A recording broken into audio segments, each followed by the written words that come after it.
विवेकानंद के स्टैचू को जाके नहीं उस पर कुछ कुछ लिखता है। इस देश का स्टूडेंट डिबेट डिस्कोर्स में विश्वास रखता है, वो हम लोग करते हैं।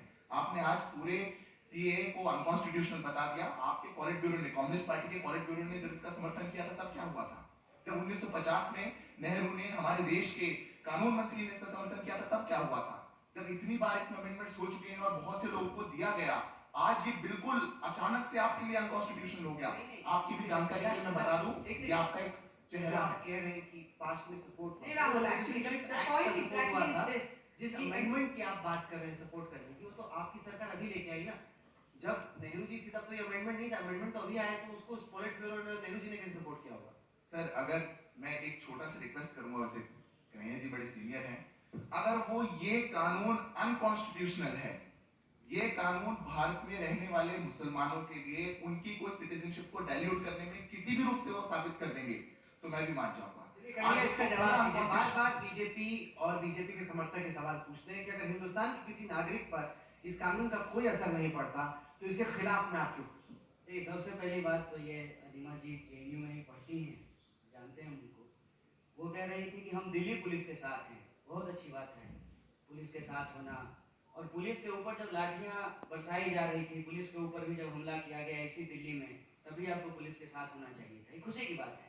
लेकिन आप हमेशा पुलिस को और किसी इंस्टीट्यूशन को सपोर्ट नहीं कर सकते हैं।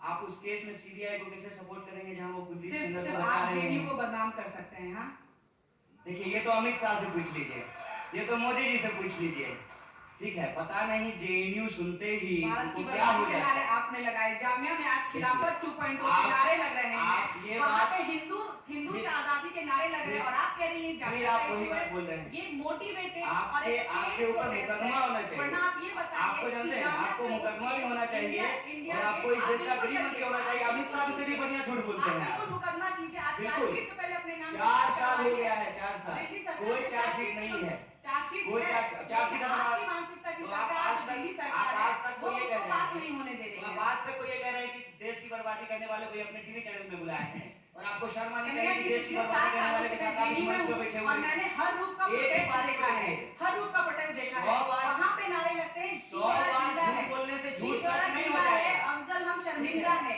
इस तरह के नारों को आपने स्टूडेंट प्रोटेस्ट का नाम दिया है। कौन बोला है? ये कौन बोला? जेएनयू के मैं बिल्कुल वहीं पर तो आपने उनका नाम बताया है पुलिस को? रियलिटी चेक की बात पुलिस को तो बताया आपने उनका नाम, वो जेल में क्यों नहीं है? 4 साल से आपकी सरकार है, गृह मंत्री क्या तमाशा देश के साथ कर रहे हैं? मजाक चल रहा है देश के साथ, देश के साथ मजाक चल रहा है।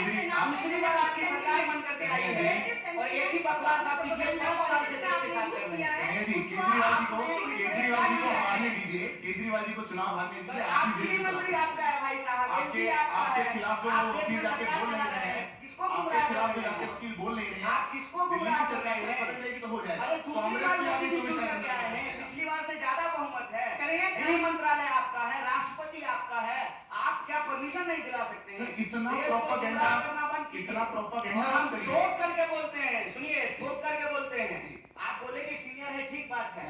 आपके जो सीनियर प्रवक्ता आए थे ना, उनको इसी तरह से बैठा कर तुमसे यही सवाल पूछे थे, बकवास करना बंद कीजिए, ठीक है? और दूसरे के नाम पे वोट मांगना ये भी बंद कर दीजिए। एक प्रश्न पूछूंगा, एक प्रश्न पूछूंगा, एक प्रश्न का जवाब नहीं आपके, नहीं एक प्रश्न का जवाब नहीं आपके, मैं हर प्रश्न का जवाब देने एक ही बात कहते हैं, देश की बर्बादी का सरकार चला रहे हैं कि तमाशा चला रहे हैं देश में? कार्रवाई क्यों नहीं कर रहे हैं? ऐसे ही हो, सुनिए एक ही बात बकवास बोले जा रहे हैं इतना दिन से।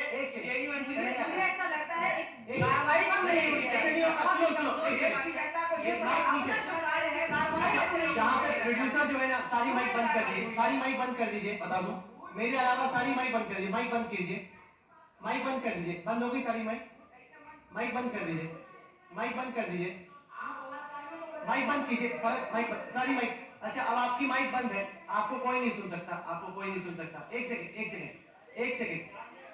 ऐसे बहस नहीं हो सकती है, ऐसे बहस नहीं हो सकती है। आप बैठिए, मैं एक सेकंड, मैं आपको भी सेंसर करना चाहता हूँ, वो इसलिए कि आप बकवास टाइप के शब्द का इस्तेमाल मत कीजिए, ठीक है? आप नहीं तो हम लोग नहीं, अभी आपकी माइक ही ऑन नहीं, मेरी नहीं, अभी मैं अरे अभी जैसे लोकसभा के स्पीकर के तौर पे मैं नियम सेट कर रहा हूँ डिबेट के। वो नियम ये है कि एक एक करके बोलेंगे, ठीक है? वरना मैं मार्शल बोला कि इस सब जो डिबेटर ऐसा आउट ऑफ कंट्रोल चल जाएगा, उसको बाहर करना पड़ेगा एक एक करके। जब आपसे पूछा जाए तब आप जवाब दीजिए, ऐसे करेंगे तो कोई फायदा नहीं, कोई मछली का मार्केट नहीं। अभी आपकी माइक ही नहीं है। नहीं ठीक है, चलिए अब माइक ऊपर की। जो पांच माइक- माइक साल साहब, के please। आप मुद्दे पे डिबेट करवाइए, झूठ नहीं बोलेंगे, यहाँ बैठ करके झूठ नहीं बोलेंगे। मामला कोर्ट में है, अभी तक दूसरी बार चुन करके आए हैं, क्यों नहीं हो रही है कार्रवाई? अगर देश के खिलाफ कुछ बोला गया है तो क्यों गुमराह कर रहे हैं? बता दूं मैं आपको, सुना दूं। अच्छा मैं सुनिए, जवाब दूं, कार्रवाई क्यों नहीं हो रही, जवाब दूं, दीजिए। सुनना चाहेंगे? बिल्कुल। क्योंकि आपके खिलाफ जो आपका दिल्ली में केस रजिस्टर्ड है, उसमें जो पब्लिक प्रोसिक्यूटर दिल्ली सरकार के अंदर आते हैं, वो बार बार कोर्ट में जाके कह रहे हैं कि नहीं, हम अभी दिल्ली पुलिस से चार्जशीट नहीं ले पाए, हम नहीं देंगे। अरे तो दिल्ली पुलिस दिल्ली सरकार के अंदर आपके एसपी मंत्रालय के अंदर है, परमिशन दिलवा दीजिए। लॉ का छात्र हूँ, पब्लिक प्रोसिक्यूटर ही कोर्ट में जाके प्रेजेंट कर सकता है, कमिश्नर नहीं जाके कहेंगे कि कन्हैया कुमार को परमिशन दिला दीजिए। आप इतना भी प्रोपेगेंडा मत एलजी करिए, से परमिशन दिलवा इतना दीजिए। प्रोपेगेंडा मत करिए। पब्लिक प्रोसिक्यूटर कहेगा, इसलिए कह रहा हूं, अगर बाई चांस केजरीवाल चले गए ना, कहीं ऐसा ना हो आप उनके साथ चले जाएंगे। एलजी से परमिशन दिलवा दीजिए। ठीक है, एक सेकंड। आप कहने को कुछ भी और कहते एक हैं। बात बता देते हैं, जिस दिन हम इस केस से छूट करके आएंगे ना नीमा जी, तब आप हमसे नजर नहीं मिला पाइएगा। झूठ झूठ होता है, याद अगर रखिएगा। आप नहीं सर, और आप देश से मानने वाले लोग हमको देश द्रोह नहीं साबित मैं कर सच में सकते। स्वागत सर, हम आज भी नहीं मिला पाएंगे आपसे नजर, हम आज भी नहीं मिला पाएंगे आपसे आई नजर। विटनेस टू ऑल द जिस प्रकार का आप कर रहे हैं, हम आज भी आपसे नजर नहीं मिला पा रहे हैं। बहुत बड़ी बात। आप नहीं हो सकते स्टूडेंट एक्टिविज्म के आइडल, अगर आपको ऐसा लग रहा है तो। अगर आप लग रहे हैं कि आप स्टूडेंट एक्टिविज्म के आइडल बन गए हैं इस देश में, नहीं है सर।